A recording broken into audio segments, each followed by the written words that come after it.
Hello, everybody. Welcome back to the Gentleman Psychic. I am your host, your MC, your master of ceremonies. Richard Lale is one name, not two. If I were just Richard, I'd be a dick. Um, just a second. Anyway, let me go live on the Hello, Mike Pope. Let me go live on the Facebook as well. I prefer to keep all of my story time only here, but um, unfortunately, this story has not been getting enough attention, so I'm going to do both. Go live. Let's see. Story time.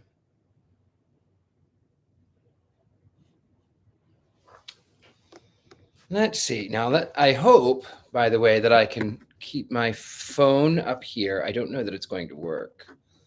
Let's see. Nope, that's not going to work today. Of course it's not. Let's see. Maybe I can put my phone. I'm trying to keep it charged, so maybe I'll just put the phone down. Oh, that's not very pretty. That's okay. It's fine. People at home can look at my lovely Sacred Heart. It's not a very pretty picture. I know it's kind of lousy.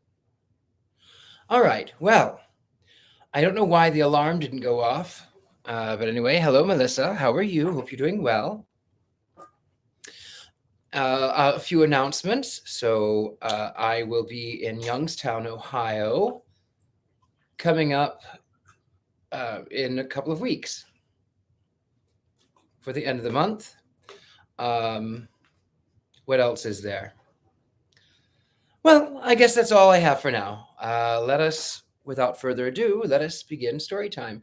And again, those of you who are watching on Facebook, I would rather you go over and watch me on YouTube. It does help out my channel more, but I wanted people to be able to hear the story. So if you are able, go over to YouTube. It actually makes me feel a lot better. And yes, I need that ego boost. Yes, I do.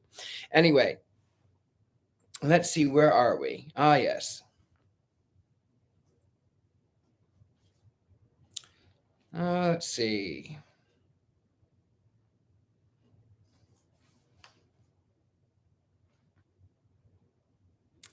One always did. Oh, here we go.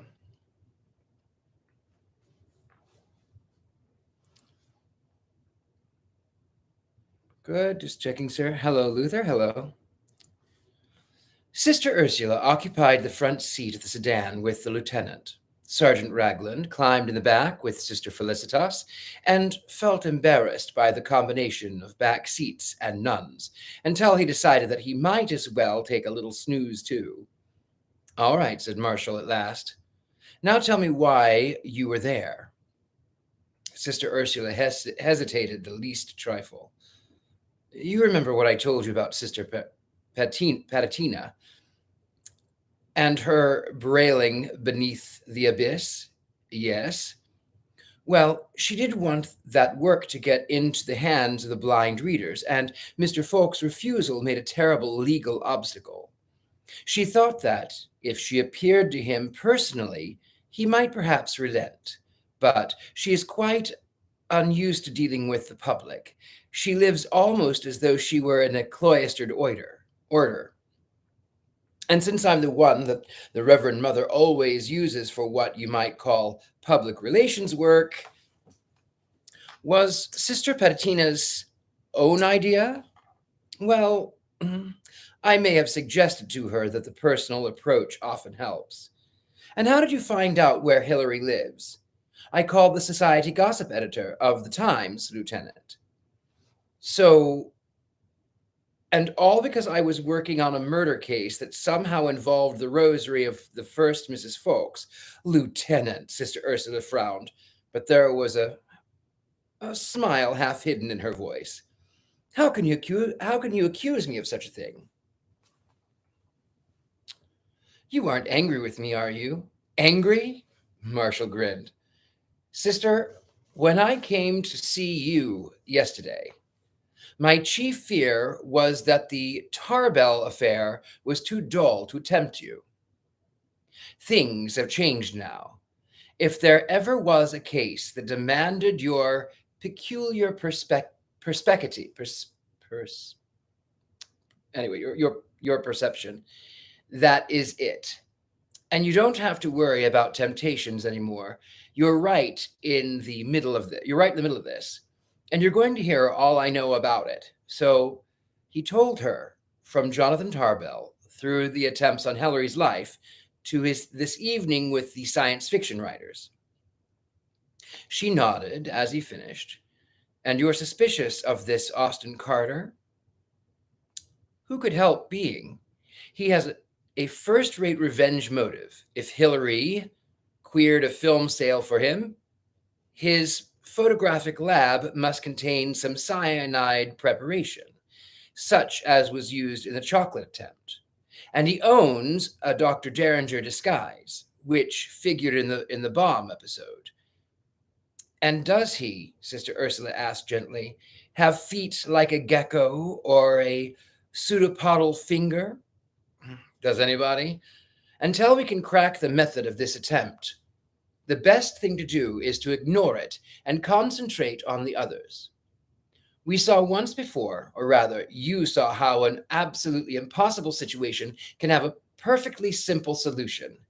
And now tell me, what happened when you went calling on Sister Petitina's behalf? Did you see Hillary? He was just getting up when we arrived. I said we'd wait, and then imagine how amazed I was when our hostess came in to entertain us. Marshall chuckled.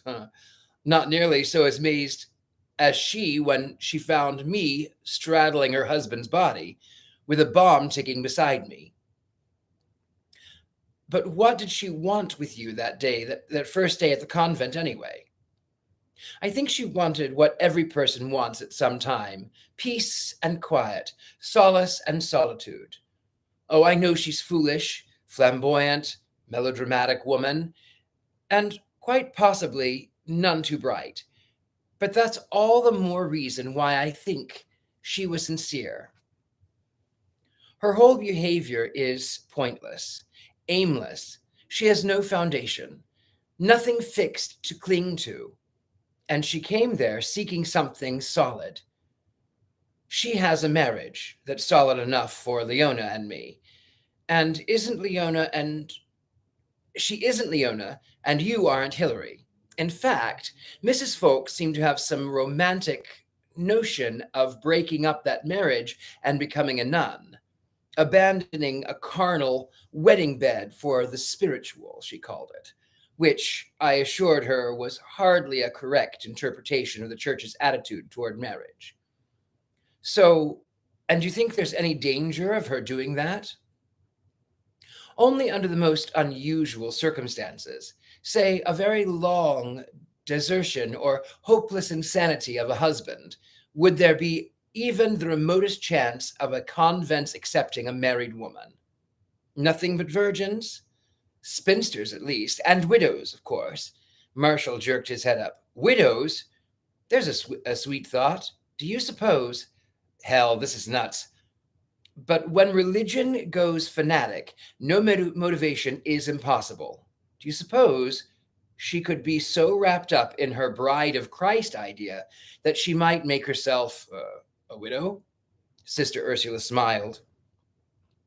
Beautiful Lieutenant, I congratulate you on as admirably perverse a motive for murder as I have ever heard, but I'm afraid it couldn't apply here. Mrs. Folks is a self-indulgent emotionalist rather than a fanatic. I can't imagine her having the intense, if I may use the word in all seriousness, damnable wrong-headedness to pursue such a course. And besides, I think I cured her of her desire to join our order. How? Simply by showing her what we do. You know why we're called Sisters of Martha of Bethany. Our founder, Blessed Mother La Roche, was willing to admit that Mary had chosen her better part only because, after all, our Lord said so. But she thought there was much to be said for Martha, who did all the housework while her sister was devotedly spiritual. So ours is an order that does the dirty work. Some of us nurse, Some work with the blind. Many of us do mental housework for poor invalid mothers. We salvage clothes. We help to establish hostels for youth and what you call floaters. Oh, we keep ourselves busy, Lieutenant. We glorify God by doing even unto the least of these all the good that we can. And I'm afraid Mrs. Fawkes' vision of being a nun was composed solely of song and incense and beautiful white garments. Marshall grinned. I guess that'll hold her. And what did you talk about this morning? Oh, mostly more of the same, though she didn't quite out and say it. What she wanted to know was if there were any religious orders in which one could ecstatically holy by doing nothing whatsoever. Oh, could be ecstatically holy by doing nothing whatsoever. And did this religious tete-a-tete happen to verge upon, say, rosaries? Oddly enough, yes, but I don't think I learned anything. She brought the matter up herself. She said that she had read a pious memoir of her father-in-law's first wife, which mentioned that unusual devotion of the stations, and she wondered if it was such a rosary that she had seen in my hand. I said it was, and she wanted to know where it came from, but I managed to evade the question. I asked if perhaps her husband had such a rosary as a family relic, but she did a little evading herself and left us with a score tied. Love all. Nice Christian result. And goose eggs seem to be what this case runs to. It was nice of you to drive us home, Sister Ursula said after the car had stopped to the convent, and she had waked Sister Felicitas. And your next step? To find out where Austin Carter was at 10:30 this morning. Good luck, she added. Watch out for that pseudopop. There was a sound of rapid typing behind the door of the nitrosyncretic laboratory. Marshall knocked. Over the typing came a casual, "Go to hell!" Marshall opened the door. Half the room was filled with mysterious apparatus, which he took to be for developing and printing of pictures. The rest of the room contained a couch, a desk, a bookcase, filled chiefly with pulps. On one wall hung a vivid picture of a spaceship being engulfed by what was presumably a space octopus. On that far wall, too distant to read distinctly, was a hand-drawn chronological chart. Austin Carter typed 3 lines without looking up. Then he jerked the paper from his machine, laid it on a pile of a manuscript, and said, "If I had any conscience, Marshall, I should firmly tell you to go to hell and stay there. But I've reached a good stopping place, and I could stand a moment's rest and some beer. Join me?" Thanks, Marshall sat on the couch. The room's a letdown after that admirable sign. Carter went to a small refrigerator, such as usually serves for infant formula, withdrew 2 cans of beer, punctured them, and handed one to his guest. "To your health, sir." He was tall, this Carter, even a little taller than the lieutenant, and of one same even slenderness from the shoulders to hips. He held himself rather stiffly and moved with precision. Marshall groped for what the man reminded him of, and finally decided that it was Phileas Fogg, who went around the world in 80 days. "I had an interesting time last night," he said. Afraid Matt has seduced me into a new field of pleasure." "Good. Always glad to make converts. Have you read any of Matt's stuff?" "No, not yet. He's a comer. Bit weak on the science side, but first rate on fantasy." Marshall glanced at the typewriter. "What did I break in the midst of?" "Oh, that? I think maybe that's going to be fun. Wheels of it sort of thing, you know." "I'm afraid I don't know. Remember, I am an innocent."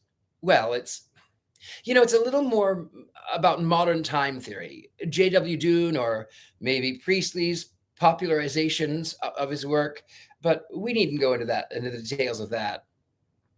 To put it simply, let's say that every alternative implies its own future.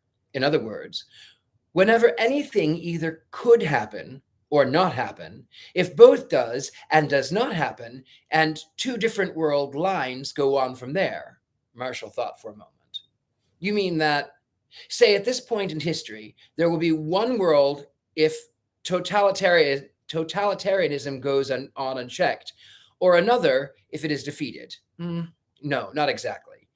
That's old and obvious. What I mean is that there will be one world in which it goes on unchecked and another in which it is defeated. Each world exists as completely as the other. And so, in part, we are in a world in which the American Revolution was a success. There is a world in which it was a failure.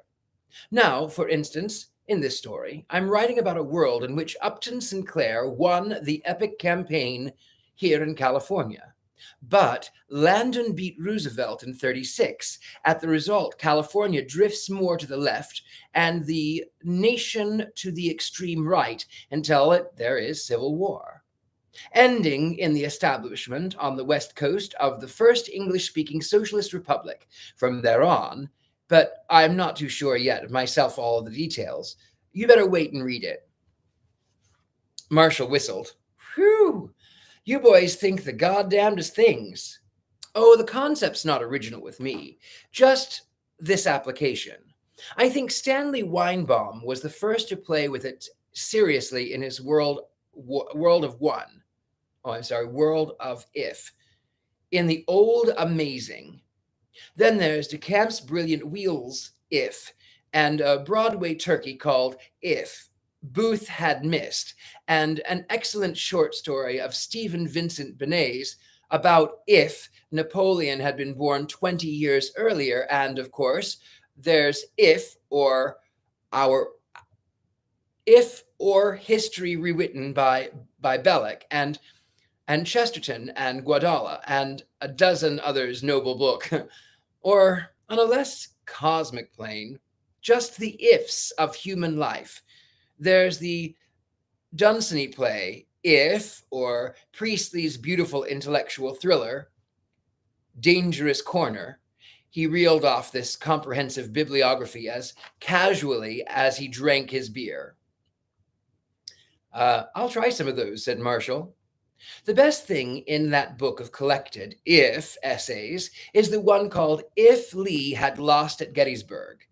You read that title and do a double take and say, but he did lose.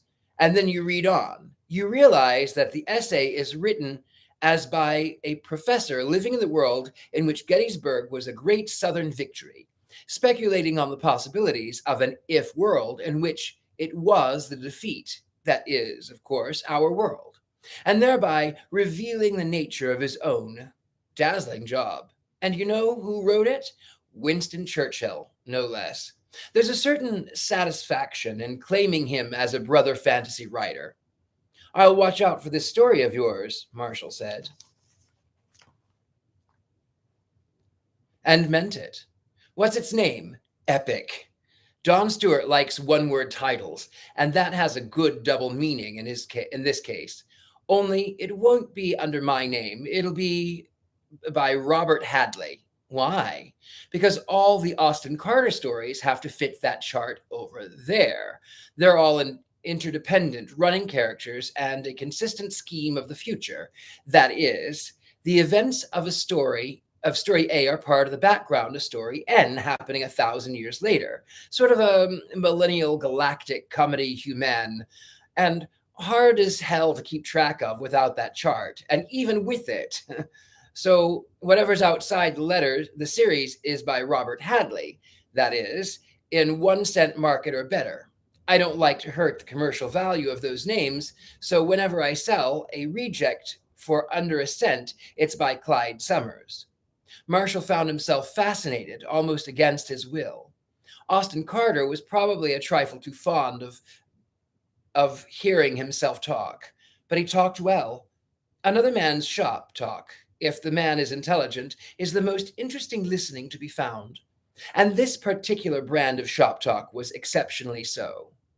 Nevertheless, the lieutenant was there on duty. What are your working hours? He asked. I get up around 8:30 as a rule, and I'm down here pounding about by 9:30. grab lunch whenever I feel like knocking off, and then get it going good. Work on till 3 or 4. Some men I know work best at night, but I like my daytimes unless I'm rushing against a deadline. You've been working all day on this? Yes, except for a sandwich a little while ago, and doing pretty nicely. It flows today. And alone, of course? Carter looked at him oddly, and Marshall shifted to, I mean, I wonder if you have many intruders like me. No, and frankly, I'd add, thank God. If you hadn't happened to hit me just at that moment when I was glad to knock off, like another beer? Thanks, I will. Tell me, Carter, you have a nice speculative mind. Do you ever apply it to other problems that science and fantasy? Austin Carter handed over the beer. You mean like murder? Why do you ask that? I remembered your wife was a fan. Thought maybe she'd been springing some problems on you. As a matter of fact, that's just the case. She's trying her hand at the whodunit herself, and she's written herself into a locked room that she can't get out of. I thought maybe you'd like to play. Carter nodded. Yeah, go ahead. I'll try anything. Kick an idea around enough, and sometimes you get places. All right. You've got a man with a knife plunged into his back at such an angle that the doctors swear the wound can't possibly be self-inflicted. He's in the study of his apartment, a room that has 3 doors. One of these leads to the dead end in a bathroom. One of these 3 absolutely reliable witnesses in front of it who swear that no one has used it. The third is chained from the inside and opens only an inch so that the hand could not conceivably have reached to fasten that chain. The window screens are latched on the inside, and the wall outside the windows, which are 3 stories from the ground, is absolutely sheer. She was trying a locked room to end all locked rooms, and I'm afraid she's overreached herself. Marshall was watching his host carefully throughout this recital, but he failed to detect the slightest flicker of guilty knowledge, instead of growing grin of amusement spreading over Carter's lean face. He took a long swig of beer and announced, Simply itself, my dear Watson. That's nice, Marshall observed dryly. So, how did the murderer get out? Well, I can think of 3 possible methods. A, he never got out because he never was there. The dagger was conveyed through space and plunged into the victim's heart by teleportation. See Charles Fort and don't laugh too hastily. If stones can fall from ceilings in a closed room, if people can burn to death on an unburned bed, teleporting a dagger should be simple. Not that I'm certain of the angle of the direction of the teleported stab, but aside from that, do you like it? Go on. B. The murderer disassembled his component atoms on the side of the wall, filtered through by osmosis, and reassembled them on the other side. Not that I think much of that one. I'm inclined to believe that conscious or subconscious rearrangement of the corporeal atoms accounts for the change of the werewolf and for the vampire's ability to pass through locked doors. But I doubt if any normal, non-supernatural being has mastered the power. Marshall entered into the spirit of the thing. Is there any guarantee that the murder is normal and non-supernatural? In a whodunit, yes. Rules of the game. In life, of course, you couldn't be so sure, could you? But C, and far more likely, the murderer simply entered and left through the 4th dimension of space. Remember that to enter a square bounded on all 4 sides is a fantastic and insoluble one. To us, there's nothing to it. We simply enter through the 3rd dimension. For instance, his deft fingers arranged 4 matches in a square on the desk. Our friend Ignatius Q. Flatman, who was a paperclip, wants to get in there. He tries each wall of the square. Impossible.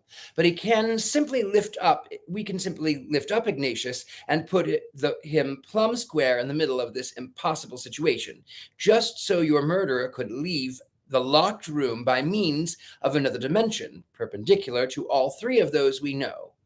Or maybe Prettier yet, maybe something lifted him up out of that room, just as I now lift up Ignatius, and maybe something will eventually, in its whimsical mood, drop him so right into your lap. Marshall picked up Ignatius Q. Flatman and began twisting him cruelly. That's all? Did I say three? Well, here's the fourth, and this I like best. D. The murderer entered the room by perfectly ordinary methods and left it equally ordinarily, probably by the living room door. But the evidence states, I know, only you see the murderer did this at what time did the murder occur? Between 10:30 and 11. Then the murderer left around, say, 9 o'clock before the murder. Of course, he committed the murder, set the dials of his trusty time machine back 1 hour or so, and left the room. He could lock every conceivable exit from the inside and then calmly go back and leave by one of those exits before he had locked it. And better yet, to the impossible situation, he could add the perfect alibi. He could then call on the detective in charge of the case and be visiting with him at the exact hour when the murder was being committed. Ugh, I'm groggy, said Marshall. See why you can't have detective stories in a science fiction? It's the one impossible form of Dawn's hypothetical magazine of 25th century. So many maneuverings are logically possible, you could never conceivably exclude the guilt of anyone. So you understand now how childishly simple your locked room is to a science fictioner. Yeah, I understand. Marshall sounded a little grim. And now, Lieutenant, maybe you'll be so kind as to tell me if you have any idea who killed Hillary. Marshall was drinking his beer when this grenade was so lightly tossed at him. His spluttering did not do his suit any good, and it was the one that had just come back from the cleaners. Now he was on his feet and towering over the seated Carter. Unless, he said slowly, you can offer me some convincing explanation of that remark, you're going to take a little trip downtown. I believe I'm supposed at this point to light a cigarette nonchalantly. Very well, I hereby do so. The flame of the match was steady in his hand. Of course I knew who you were, Lieutenant. No, Matt didn't betray you, but I remembered your name faintly from accounts of the Ream business and the Harrigan case, and I knew that Concha Duncan was a Harrigan. So when you had homicide detective presumably on duty come here and listen obligingly to my ravings until you get a chance to ask where I was this morning, I began to have my suspicions. Then you propounded in detail a hypothetical murder case supposedly being written by your wife. That was too much, Lieutenant. My own wife writes. I know, and very well indeed, thank you, but I doubt if she'd do much with 2 children to look after. No, you miscast your wife so grievously that I became sure I was being grilled for my guilty knowledge of the true murder. And why Hillary? Marshall insisted quietly. Then it was. You don't mind if I admit a small yippee, do you? You admit that you'd be glad to see him dead? Of course. That's why I guessed that your visit concerned him. You'd mentioned him last night, and he was the only person I could think of that I might possibly have motive for murdering. For a moment or two, the men contemplated each other in silence. Then Austin Carter said, Another beer? Marshall relaxed. No thanks. I've heard sinister rumors that the police won't accept the hospitality of murderers. That's the British for you. We're not so ritualistic, but I've got to talk with Hillary. Carter raised an eyebrow. Lieutenant, spiritualism yet? Marshall smiled. No, you see, Carter, the attack failed. Hillary Folks is still very much alive. Carter was startled and displeased. Oh well, said after a pause. Half a loaf, of course. And I'm not under arrest? We'll see what Hillary has to say. Thanks for the beer. Marshall paused in the doorway. By the by, confidential like? Which of those methods did you use? The time machine, of course. Care for a demonstration? Some of the time, soon. The typing was resumed almost as soon as Marshall had shut the door behind him. Marshall mounted the impressive steps leading to the Cedars of Lebanon Hospital. At the emergency hospital, they had told him he was well enough to move all night, and he insisted he wanted to recover in comfort. And the Cedars, which is the hospital in Hollywood, was of course far more fitting for Folks' scion than the emergency. I'd like to see Mr. Folks, he said at the desk. Are you from the press? Lord, no. I'm from the police. Oh, just a moment. I'll see if he can see you. Marshall frowned. He's all right, isn't he? Yes, but, a young man with buck teeth said, What room's Hillary Folks? Are you from the press? The girl repeated. Sure thing, baby. The youth waved a card. Go right on up, third floor. The floor desk will direct you. Marshall gasped. Look, he expostulated. You keep the police waiting while you send that pup? I'm sorry, sir. Mr. Folks left orders to admit only the press. If you'll wait a... But Marshall was already in the elevator. He didn't bother to be polite. At the third floor desk, he showed his badge and said, Folks. In a derby hat voice, there were 5 men in Hillary's room, all with pencils and pads. They were pneumatic nurse, deftly arranging flowers, and there was Hillary, propped up in bed, leaning forward to ease the wound in his back, but looking otherwise as good as new. D-E-R, he was saying, R-I-N-G-E-R. Oh, Lieutenant, glad to see you, very glad. Can you imagine it? Some of those youths haven't read the Dr. Derringer stories. A corrupt generation, Marshall observed. As soon as the limelight begins to tire your eyes, Mr. Folks, there are a few matters I'd like to take up with you. Lieutenant, Lieutenant, one of the reporters echoed. Say, you wouldn't be from homicide, would you? It's an honorary commission from the Swiss Navy, said Marshall, and watched the nurse abstractedly while Hillary made certain that every significant detail of his father's career went into the reporter's notebooks. 2 books, presumably rushed from home to the occasion, stood by the bedside. Life and Dr. Derringer, an autobiography by Fowler Folks, and Folks the Man by Darrell Wimpole, but Hillary never found the need to refer to them. He knew his subject as thoroughly as an actor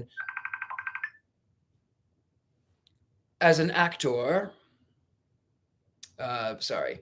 Hillary never found the need to refer to them. He knew his subject as thoroughly as an actor in Tobacco Road must have known his lines toward the end of his run, or perhaps more appropriately, as thoroughly as a priest knows the words of his daily sacrifice to the Mass.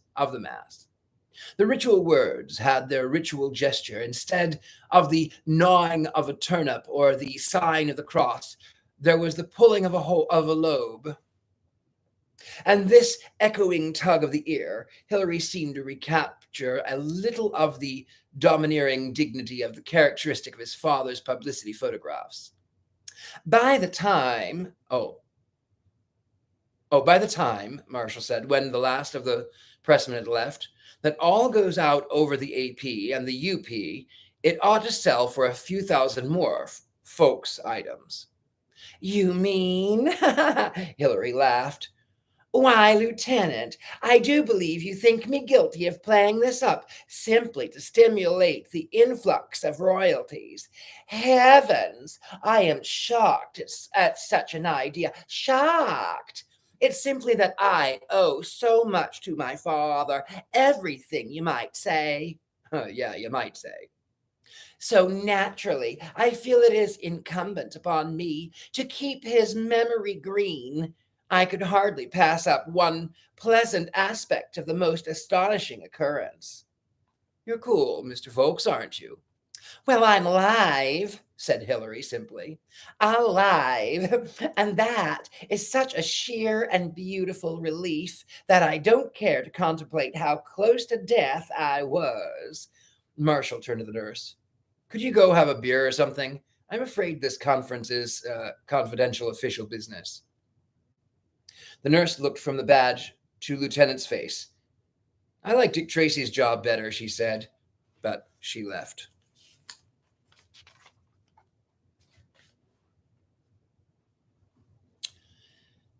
Hillary leaned further forward. Tell me, Lieutenant, have you arrested him? Marshall nearly sighed with relief. Oh, when did you see who it was? And I suppose the press learned it before I did. Well, come on. There'll be a warrant out for him in Nothing Flat. Oh, no, Lieutenant, you misunderstand me. I thought by now you'd know. Marshall swore. I not only don't know who, but I haven't the remotest idea of how. But start at the beginning. Maybe your story will give me some sort of lead. I was talking to you, Lieutenant, Hillary said slowly. You remember, you were asking me about Austin Carter. He broke off sharply. Did he do it? Austin Carter, I mean? Oh, did he do it, Austin Carter, I mean? Yeah, sure, said Marshall sourly. He confessed. He did it with his little gadget. I'm afraid I don't understand, Lieutenant. Do I? But go ahead. We'll catch up on Mr. Carter later. Very well. I was talking to you, as I say, when suddenly I heard a light footfall behind me. I started to turn, but before I could do it, I felt a terrible pain between my shoulder blades. Terrible pain. It was accompanied by a blow so strong that it knocked me forward against the desk. I tried to rise, but I lost my balance and fell to the floor. But that is the last that I remember until I was here at the emergency hospital. You saw nothing, and you heard only light footfall. Correct, Lieutenant. Could you gauge anything by that footfall? Male, female, large, small? No, I'm afraid I didn't. I didn't have time to listen carefully. So it surprised you? Oh, very much. Then wouldn't that perhaps indicate male and heavy? If the sound could possibly have meant the not abnormal presence of your wife or the maid, you mightn't have been so startled. Hilary beamed. Beautiful, Lieutenant, beautiful. I am convinced that you will have apprehended this villain in no time at all, Lieutenant. Now tell me, when you went into the study, was the night chain fastened on the hall door? Oh, I don't know. I'm sure I don't know. It usually is. And were the windows open or closed? Oh, closed. All of them? I open the window when I go into the set to settle down for my morning's work on the estate accounts. But this morning I had come directly from the breakfast table to the phone. Marshall grunted. Gecko, he said. Hillary peered at him curiously. Yes, Lieutenant? Hell, I might as well tell you. Even if a window was, God knows why, opened, nobody could get in or out through those windows. No, of course not. Your wife and two visiting nuns were watching the door to the living room.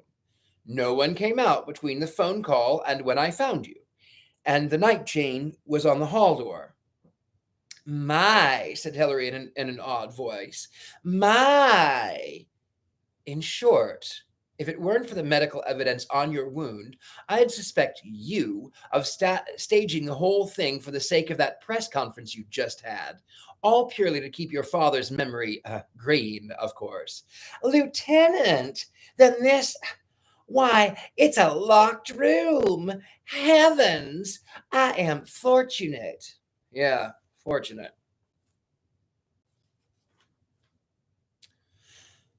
Because it's you on the case. That Harrington business was a locked room, too. And look how neatly you disposed of that. So neatly. Why, you're the ideal man for this.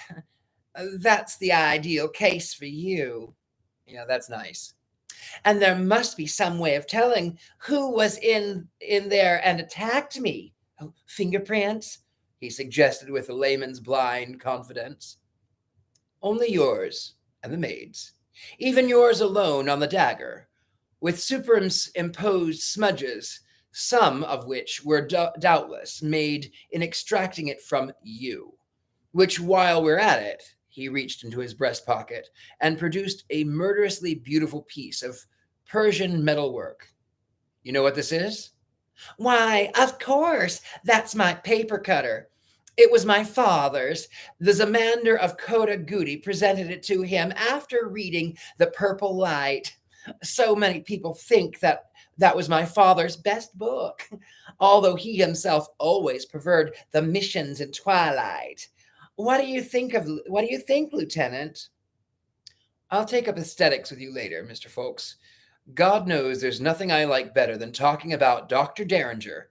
But right now, I want you to know this backstabbing paper cutter was on your desk this morning. Frankly, Lieutenant, I don't know. Frankly, I was hurrying to answer the phone. I didn't notice my desk. It's unlikely that the murderer reached over your shoulder to snatch up the weapon. It was probably taken earlier, which would indicate. Was it there yesterday? Yesterday. Yesterday. Why, yes, I'm sure. I used it to open my mail. At what time?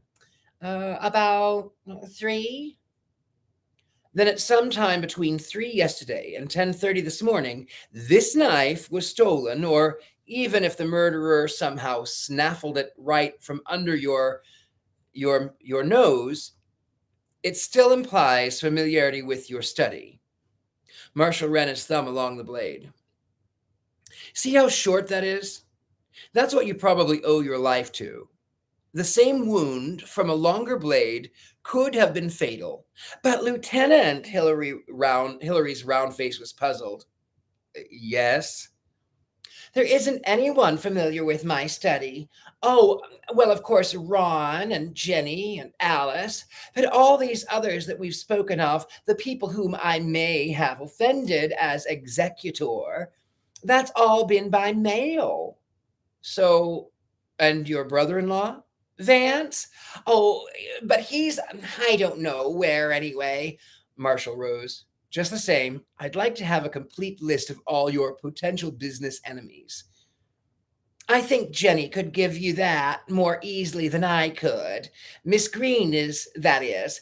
She sometimes acts as my secretary. You know, she understands all about the files and things. I'll speak to her. And I want you to know, for your own comfort, Mr. Folks, that there's nothing going to be that there's going to be a police guard in the corridor of this hospital until you leave, and another at your home thereafter. And I'd advise you not to see any newspapermen except in groups, and even then, not without checking their credentials. I would advise you not to see them at all, but one impossible problem is enough to tackle at a time. Thank you, Lieutenant. Oh, thank you. And you'll let me know when you catch the murderer, won't you? That last request was so touchingly childish that it set Marshall off on a new train of thought. Perhaps that was the key to Hillary, his infinite childishness. Like a child, he avidly hoarded his treasures. Like a child, he marveled accordingly at the perfection of his wonderful father. Like a child, Marshall thought of the right-fleshed Veronica folks. What would it be like to be married to a child? A telephone booth reminded him of the distasteful but necessary piece of routine work. He stepped in, dropped his nickel, and dialed the Duncan number. They lived in the apartment house across the street, but he preferred the impersonality of a phone for this purpose. He was glad that Concha answered. Terrence Marshall speaking, he said, and don't tell Matt. Is he in earshot? He went out for a walk, but, what is it, Lieutenant? I suppose I ought to feel flattered when a handsome officer. Oh, I suppose I should feel flattered when a handsome officer asks me to keep secrets from my husband. But I'm just plain puzzled. Only this. Where was Matt this morning? Working, of course. You were in the apartment too? I was ironing and mending, all but when I went out to shop. How long were you gone? Half an hour or more? Maybe almost an hour. And this was when? Between 10 and 11? But, Lieutenant, you sound like an alibi. I mean, like trying to check one. Are you? Please, Concha. You will understand soon enough what this is all about, and you'll see why. I insist you don't say a word to Matt about this. For the sake of routine, I had to check up on him, but there's no use worrying him. And he's in the clear? Concha's voice was breathless. He's in the clear. Marshall lied and hung up. The newspapers did well by the event. The mysterious stabbing of celebrity is always welcome, and Hillary had gladly provided further details of bombs and poison chocolates. The story enriched by a brief biography of Fowler Folks and the condensed bibliography of his best-known works, and in all, neither Hillary nor his publishers had the slightest cause for complaint. Bernice Carter was reading the evening paper when her husband emerged from the nitrosyncretic laboratory. Fate, my lord, is just, she observed. Hillary? Austin Carter asked casually. Mm-hmm. Somebody tried to carve him up under highly unlikely circumstances. That'll teach him to frustrate him, film sales. Here's the paper. You can, but hold on a minute. Carter struck a match on the stone fireplace and lit a cigarette. Yes? How did you know I meant Hillary? People, he sighed, keep asking me how I know things. Haven't they any faith in ESP? Don't they realize my latent potentialities as a telepath? But how did you know? My trusting helpmate. That Lieutenant Marshall dropped in this afternoon, and as I believe the proper phrase goes, grilled me. Oh, very unobtrusively, you understand. And what did you do? What should I do? I confessed, of course, worked out a magnificent scheme for committing murder with a time machine. I think it'll make it a good novelette for Dawn. Bernice smiled. Scavenger. Here I try to frame my imaginations out of the whole cloth, but you simply grab everything that happens and twist it into a science fiction. Thank God, at least, for Dawn's strict standards of censorship. They're all that prevents my most intimate secrets from being broadcast to every newsstand at a cent a word. A cent and a half, I think, Austin Carter said judiciously. They'd surely rate a bonus. But sweet, Bernice's cool voice was for once a trifle perturbed. Yes, madam. If the lieutenant thought you were worth grilling, you aren't tied up with this in any way, are you? You didn't do anything to Hillary. No, madam. His voice was level and convincing. Bernice smiled again. Then why the hell didn't you? Veronica Folks threw down the paper. Her teacup rattled ominously as she stirred it. Not a word about me. Why, Hillary might not even have a wife for all that rag says.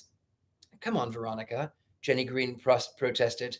How can you worry about a trifle like that when Hillary's lying there in that hospital? In perfect ease and comfort, with a beautiful nurse and reporters simply flocking around him. No, Jenny, I haven't so much sympathy to waste on Hillary. Heaven knows how he got into this trouble, but I think he's come out very luckily. Hillary doesn't know what nerves are, any more than you do. But is he out of it? If they've made all of the attempts, they aren't going to stop now, are they? Veronica sat down, the cup she was lifting. My God, Jenny, that's true. They might come back, and oh, but no. That dreadful lieutenant has given him a police guard, and it's coming home with him. We're perfectly safe. So do relax, dear. Can you see how I need soothing? A woman with my nerves can stand only so much. Jenny Green left a fresh cup untouched and rose. I see. You know, Ron, I can stand only so much too. You can stand. Oh, but my dear, and what concern is it of yours? I'd like to know. Oh, I know Hilary is your cousin, and very fortunate you've been having such a lovely home here with us, and that's all the more reason you should show a little consideration for me. How many wives, I ask you, would let their husbands bring relatives into their own house to live with them? Oh, come off it, Veronica. Jenny Green was not quite smiling. If you hadn't tolerated me in your lovely home, Hilary would have had you have a typist. And how many wives would let their husbands, etc., as above? Veronica laughed. Now that, my dear Jenny, is simply nonsense. Do you think for a moment that I could be jealous of Hilary? Do you think I don't know? She stopped herself. All I can say is, if any woman could ever lure Hilary into being unfaithful to me, she'd be welcome to what she got. And what do you think that means to a woman of my... Veronica, Jenny's voice was cold. Sometimes I think it would be better for everyone, and certainly for Hilary, if you would simply stop talking and go ahead and take either a lover or the veil. But I'm afraid the trouble is you'd want to do both. How dare you? Veronica's ordinarily throaty voice grew speechlessly shrill. If Hilary ever... Where are you going? To my room, Veronica. I need to do some typing for Hilary. Veronica Folks, left alone, bit her lip, stamped her foot, and squeezed from her eyes the start of a spate of tears. Then abruptly she reconsidered, wiped her eyes, and examined her face in a compact mirror. It was possible that reporters might call. 9. The green-furred, six-legged corpse of the blasted Thrix slung across its brawny shoulders, Captain Comet made his laborious way over the endless Martian desert.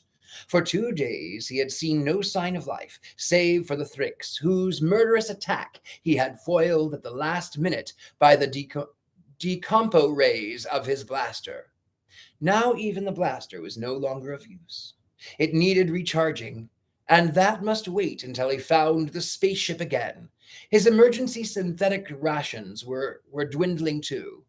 Gadget, the mechanical brain, was in the hands of Zurchill smugglers. Adam Fink was a clanking prisoner in the power of the mad priests of Stardabul and the Princess Zurilia. Captain Comet shook his weary head to clear it of these dismal thoughts. The bright orange blood of the Thrix dripped down his shoulders as he mounted yet another of the endless dunes of rosy Martian sand. Might the spaceship lie beyond this once? This one? His radio-sensitive indicator gave clear evidence of a source of atomic power somewhere nearby. He topped the dune, and there, spread out before him, in the shadow of evening, gleamed... Was it a typical Martian mirage? Or was it... His heart stopped. Was it fabulous lost city of Xanthoposis? Joe Henderson jerked the paper from the typewriter. Now I wonder, he said quietly, in an answer in his own question. Then he looked at the couch. Still counting ping pennies? Hassled Finn grunted a negative. Reading the paper. He was silent for a minute, then let out a Christ, but in spades, he added freeingly. What is it? Look at this. Just look at this, will you? Joe Henderson read the article. Oh my, was all he said. The agent was aflame. But look, Joe, it's perfect. See, it says here, this is only the latest of series of attempts. All right, so if anybody's working on a series, he's not going to stop with this installment. He's going to carry right on, and Tag's going to put in the quietus on Hilary. But why should you be so hepped up about it? Why? Remember that deal with Galactic about the reprints? So now Hillary gets polished off. And who will be the executor of the estate? I don't know for sure. You understand, but it's the odds that are in the it'll be Vance Wimpole. All right, so Vance Wimpole is executor. We can talk to him. He's in the business, and after publicity like this, Dr. Derringer reprint series will clean up. We won't be able to turn them out fast enough. They'll melt away from the stands, but melt. It's perfect, Joey boy. If you ever prayed, do some tall praying for me now. I don't know, Joe Henderson drawled. I don't know how as I could pray for a man's death, not even, he added after a mature reflection, for Hillary. It's dog eat dog in this racket, Joe. The hell with conscience. Besides, Henderson added practically, how can you be sure that Vance will kick through? I'm sure. Oh, I'm sure, all right. I knew, and even a new and even brighter light began to glint in Finn's little eyes. You know what, Joe? Vance never uses an agent, does he? Always sells direct. Far as I know. I think yes. I think I'm going to handle all the Vance Wimpole sales after this. He doesn't know it yet, but he's going to be glad to do it. Glad. Finn relaxed on the couch, grinning to himself. I think that's where we end for the night because we have only 5 minutes left, and that's where we end. Anyway, my lovelies, thank you for story time. We're about halfway through. Fun little book. How do you think the murders happened? Anyway, my loves, I am going to get off for the night. I send you much love. Good evening.